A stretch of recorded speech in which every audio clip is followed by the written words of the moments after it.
Hey y'all, how y'all doing?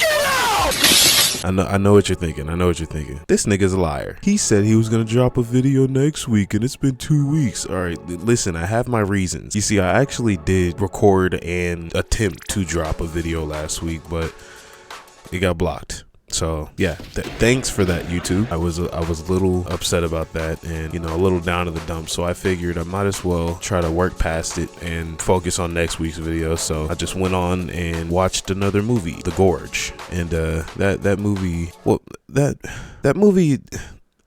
How do I explain this? The movie opens with one of the main characters, Drasa. You might know her as the REVEIW girl, or the chess girl, or just as the girl whose eyes are a little too far apart. She wakes up in a dirty hole that looks, well, dirty, and she waits to commit a murder like any normal human being would. She kills her target, and then we meet the other main character, Levi, who you may know as the drummer boy, or the plane boy, or the prick from Divergent. Levi and his dog,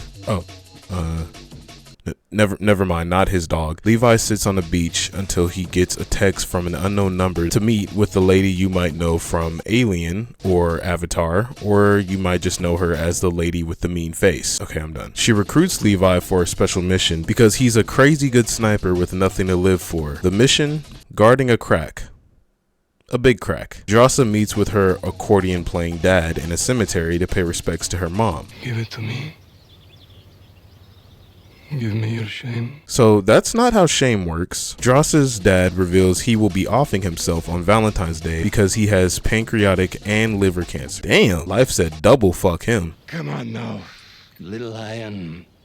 Let's have our beer. Play a song. Imagine your dad just told you the date he's gonna kill himself and then offers to play a song for you on the accordion. Levi wakes up on a plane mid-flight and finds out he's about to be dropped off in an unknown location, where he then has to walk for a day and a half before reaching the gorge. When he gets there, this happy-go-lucky ass nigga JD, who was the previous guard of the grimy gooch, he gives Levi the rundown of what the job is and how everything works. What's a cloaker? Cloaker is a type of satellite transmitter. There's one every kilometer or so along the rim. What do they do? What do you think it does, Einstein? They cloak. JD tells Levi about all the little secrets and rumors that have been spread about the gorge over the years and then leaves. Levi has some mystery meat and then goes to bed. Meanwhile, JD finally gets picked up to go home after a year of isolation. D-Train! Countersign Blue Arrow! Thank you for your service. What did you think? The government would just let him know the earth has a Grand Canyon full of STDs and allow him to just live? The next month, Levi does his daily tasks and reads some bathroom stall-esque messages from past gorge goers on a wall behind a shelf. Later, Levi uses his super zoomy binoculars to look across the gorge at Drasa, who I'm gonna assume has some kind of sixth sense, because every time Levi looks at her through the binoculars in this movie, she knows and looks directly at him. Every time. And don't tell me, oh, it's a woman's intuition, because if that was true, she wouldn't be looking directly at him. You're telling me you can see a human being on the other side from this view? Like, be for real, nigga. There's just no way. Unless she's a witch, yo! Later that night, a thunderstorm scares Levi so bad, it turns him into a Roomba with a gun. I never thought about the possibility of veterans sharing the same fear as a golden retriever, but it makes sense. Shout out to all those who served and those who are serving. While Levi cleans a cut on his foot, he looks across the gorge to once again find Drasa staring into his soul. Creepy bitch. The next month, Drasa celebrates her birthday and decides she's had enough of isolation. So she tries to make some small talk with Levi in the form of a bully girl's YouTube video in 2012. But Levi, being the obvious AI in a skin suit, makes the small talk even smaller.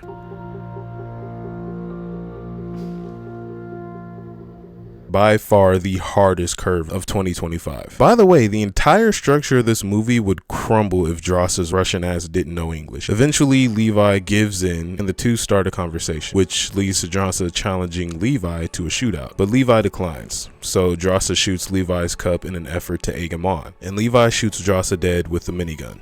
The end. Because of the gunfire and the music Drossa was playing through the loudspeakers, the creepy crawlies start to creep and crawl up the wall. The monsters trigger some horribly placed mines, and Drossa and Levi spend the whole night fighting off creatures. The next morning, Drossa tends to her wound while Levi stalks her. How does she know? How? Levi does some repairs on his side, and a weird-ass spacecraft ascends from the gorge. I beg your pardon? A month later, Christmas rolls around. He did her dirty as fuck if that snowman's supposed to look like her. The pair do various activities to pass the time. She beating that drum like I beat mine. Never mind. Bad joke. 2 months later, Drossa is crying because it's the day that her dad quits life. Levi takes notice. Don't do it. Don't look over here. Don't do. Motherfucker. This shit's starting to piss me off. Like, how does she know? Drossa says she wants company, so Levi simply becomes Bob the Builder, throwing together a makeshift grappling hook by performing a vasectomy on an RPG. I've heard of men doing absurd shit for women, but nearly starting a forest fire takes the cake. Levi ziplines across.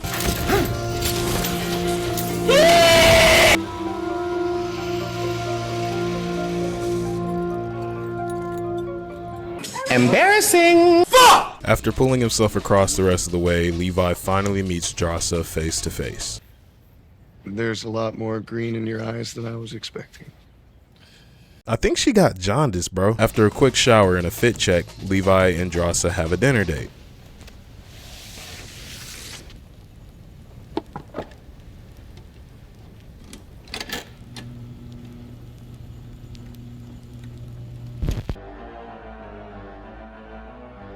Yeah. Motherfucker. What's up, nigga? Gangsta rap, nigga. Nigga. I'm 100% nigga. Nigga. Weird song choice, but okay. They start kissing and get super blurry because PG-13 rating is gonna PG-13. The next day, Levi heads back to his post, but because he wasn't watching his side, what looks to be an Ohio native makes their way up the wall and detonates a mine, causing Levi's zipline to snap. Drossa watches Levi plummet into the gorge and goes after him with no hesitation. Dig so good made her jump in a canyon. After their first encounter with one of the things that inhabits the planet's booty crack, the couple reunites. You came for me. Like you wouldn't do the same. Right. Of course I would do the same. If you fell in here, I would be jumping down here like so fast. Levi and Drossa don't have any time to catch their breath as they are immediately attacked by some ye doggy ass niggas. Some real giddy up hop along motherfuckers. After they fight them off, they decide it's about time that they left this hell on earth, but Drossa realizes that she dropped something called an auto cinder, which would help them get back to the top. They find refuge in an old abandoned church before they get attacked again.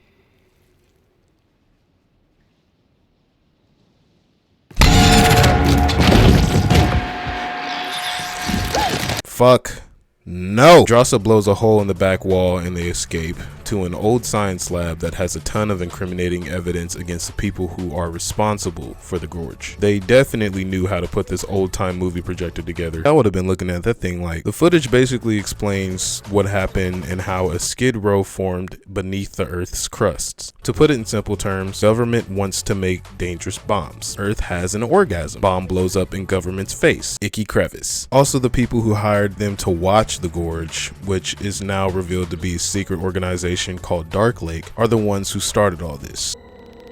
Dark Lake, paramilitary.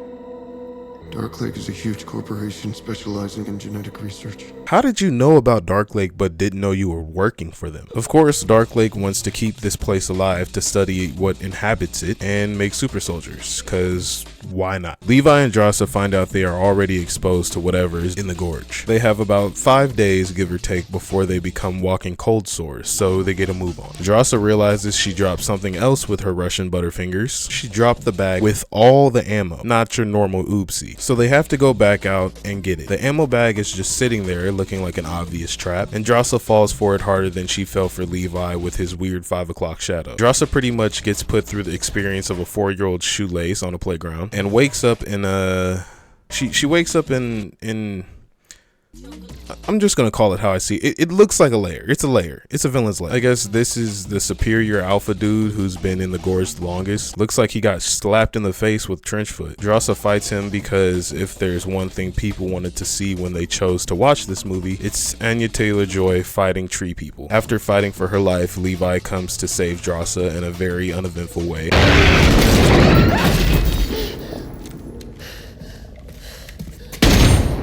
Wow. You know, those guns are pretty effective at killing things. I'm surprised people don't use them more often. Anyway, they make their way out of what turns out to be a chemical missile facility, or what I like to call Goop City. I don't have anything in my notes here except for groped by mucus people, so moving on. Levi and Drossa conveniently find a garage within convenient walking distance with a conveniently placed working vehicle next to a conveniently placed working battery with conveniently placed tools to use. The convenient vehicle has no flat tires, it's conveniently filled with gas, and conveniently has a working winch that conveniently could be used to get back up to the top. Even the fucking headlights work. How convenient. They drive in the direction of the snap zip line without getting lost. How convenient. Nah, I'm playing. As they ascend the wall with the vehicle's winch, the crustacean nation is right on their heels.